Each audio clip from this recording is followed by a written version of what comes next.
With the iPhone X, the so-called notch got really popular in actual smartphones. And lately, a lot of manufacturers were following this trend. Most of the time, those phones are quite pricey. But with the S9, Leagoo presents a phone with a decent price and promising specs. But is it really worth buying? Let's find out right after the intro.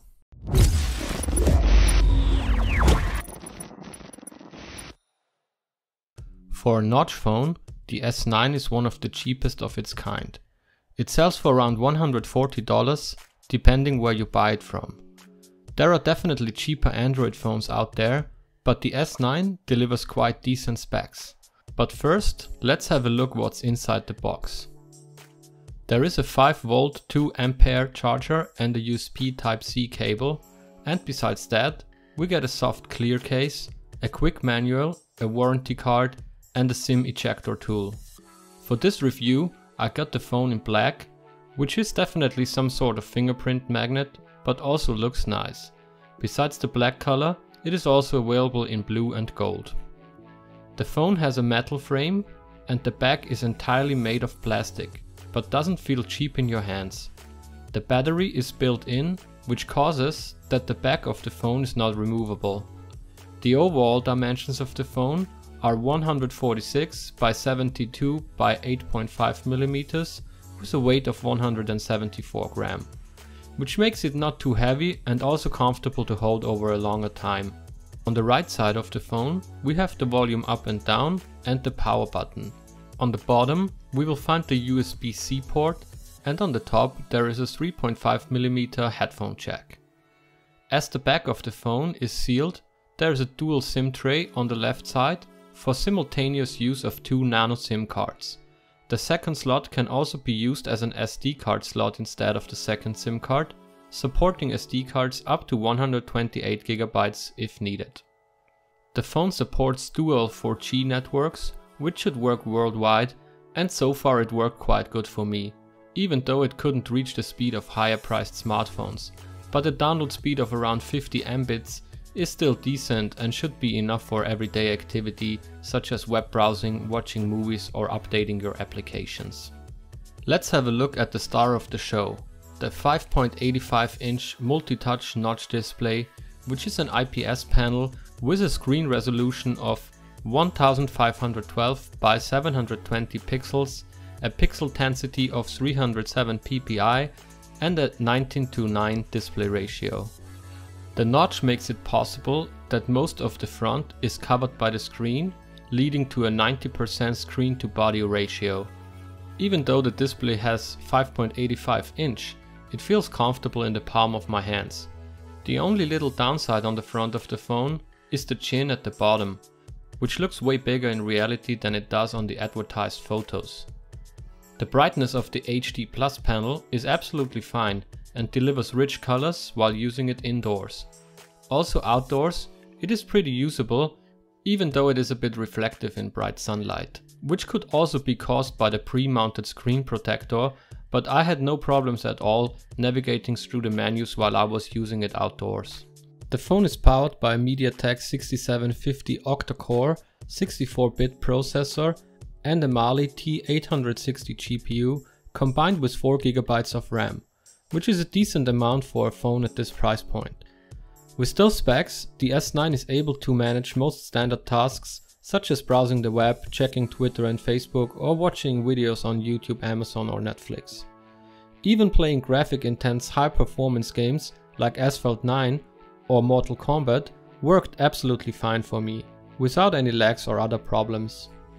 The internal mono speaker does a good job in somewhat quiet environments and doesn't sound too bad at all. For better audio quality, the 3.5mm headphone jack or the USB-C port should be used though, which are supported by an AVNIC audio chip to deliver a better sound quality. To conclude this section, here are some quick examples of some games on the Leagoo S9 and how well they perform.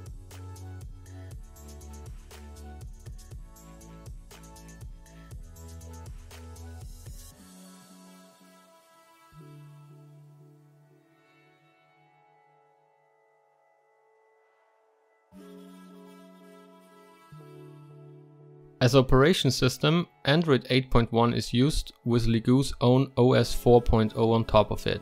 With a swipe from the bottom, the app drawer with all your installed apps can be accessed, and swiping to the far left on the home screen brings you to the Google feed, which is customizable and will give you the latest news. The built-in launcher also has a couple of widgets and wallpapers to choose from.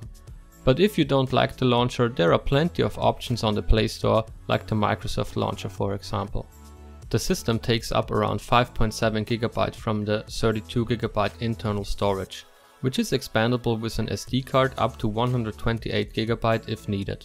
In terms of connectivity, the phone offers Bluetooth and of course Wi-Fi, where I noticed that its speed is okay, but compared to higher priced devices, it is not the fastest.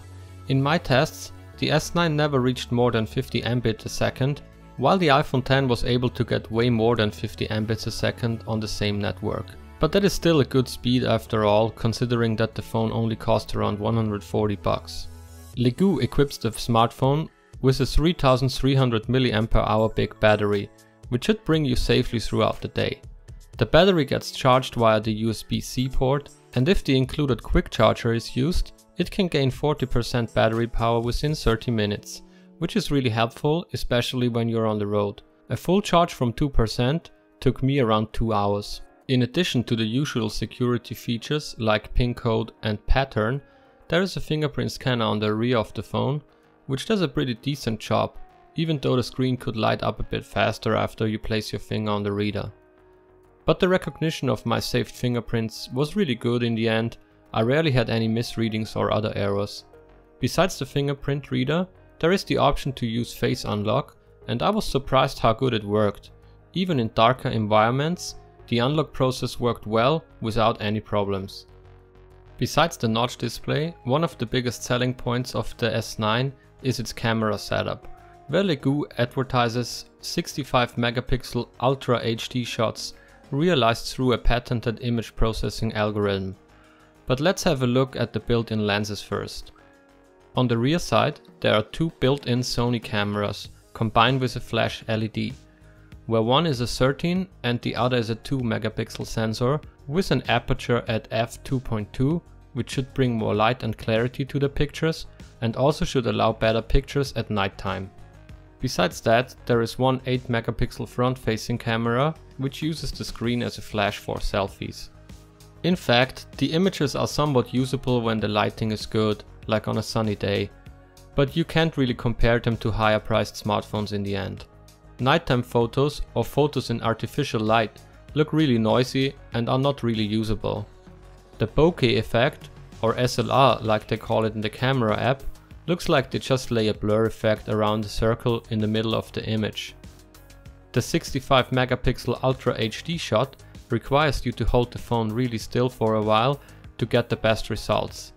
But to be fair, I can't really see a big difference between a normal shot and the HD shot. Here are some examples and you can decide which one you like better. After all, the photo quality is okay in good lighting conditions, but considering the low price point of the phone, you shouldn't expect too much here.